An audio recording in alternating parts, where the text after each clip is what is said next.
Hello，我係呂師傅。今日我哋開箱嘅係 Corsair 新出嘅呢款 HS55 Surround、HS60 Surround 同埋呢一隻 HS80 RGB USB 嘅 Gaming Headset。咁首先我哋就開箱呢隻 HS55 Surround 先啦。開箱入邊就有說明書啦，一個3.5mm 轉 USB 嘅 adapter 同埋隻耳機。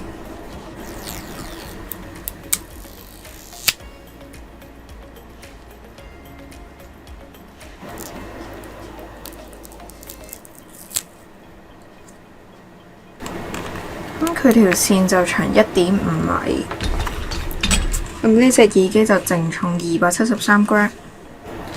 咁佢呢個亦都係一個可調節式嘅頭帶，咁每一下都可以 feel 到佢嘅段落感嘅。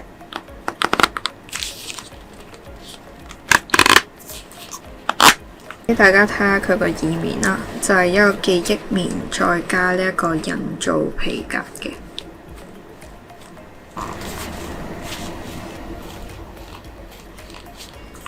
耳機側邊就會寫咗佢嘅型號名，側邊會有一個音量旋轉按鈕。佢呢支全向式嘅咪仲有 Discord 認證，向上收起嗰陣時候會有語音提示。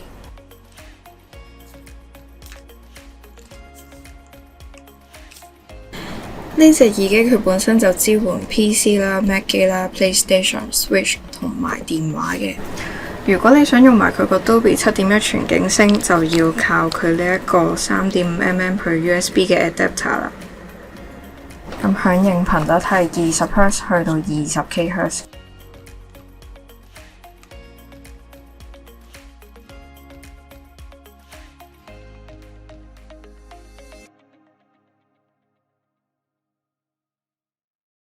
第二隻就係 HS65 Surround。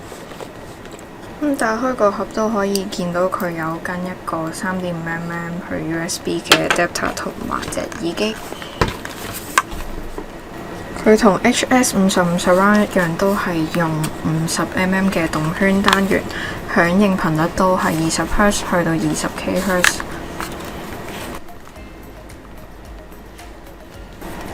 側邊都係會有返呢一個音量旋轉按鈕啦。支咪都係全向式收音，咁向上都係靜音嘅。同樣可以透過呢一個 adapter 去做到呢一個 Dolby 7.1全景聲嘅效果。佢同 HS55 嘅分別就在於佢係用呢一個輕量化金屬支架，而耳面方面都會有少少唔同。佢呢度都係做返人造皮革，而入邊就會係混合纖維布料，咁相對上用落去就會透氣少少。咁另外呢一隻特別少少嘅呢，佢就係有呢一個 Sound ID 嘅功能。佢會去做一啲 test， 然後根據你嘅耳感去自動調校一個最適合你嘅音效模式。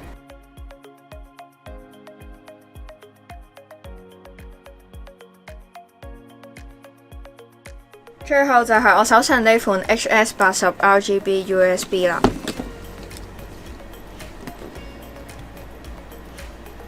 佢呢一隻 HS80 呢，都係用50mm 嘅動圈單元，佢嘅響應頻率係20Hz 去到40kHz。成個設計呢，同頭先嗰兩隻呢都非常之唔同嘅。佢呢隻係用懸浮式頭帶嘅設計，好處係冇咁夾耳，同埋適合翻唔同頭型嘅人去使用。咁駁咗電之後，佢側邊呢一個位會有 RGB 燈嘅，咁燈效果都可以喺翻 IQ 嗰度校翻。而佢側邊都有音量旋轉按鈕同埋呢一個靜音按鈕，而佢呢一支係6mm 廣播級嘅全向式咪，向上收起就會自動瞄咪，而呢一度亦都會着返紅燈，提示返你依家會係靜音嘅狀態。呢隻 HS80 除咗支援 Dolby 7.1全景聲效果，佢仲可以播放24bit 96kHz 嘅 Hi-Res Audio。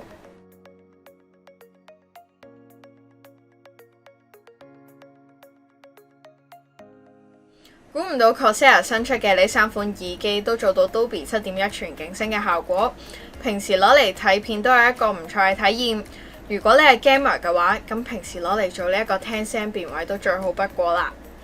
咁三款耳機都有唔同嘅特性，咁我而家就嚟總括一下啦。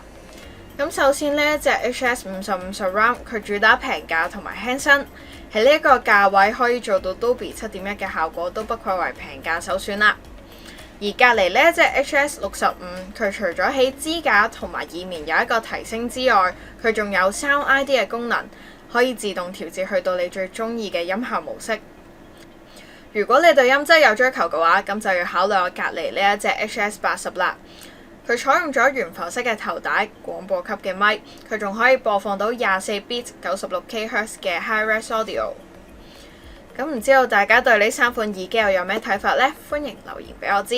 咁今條片就講到嚟呢度先，我係呂師傅，我哋下條片再見啦，拜拜。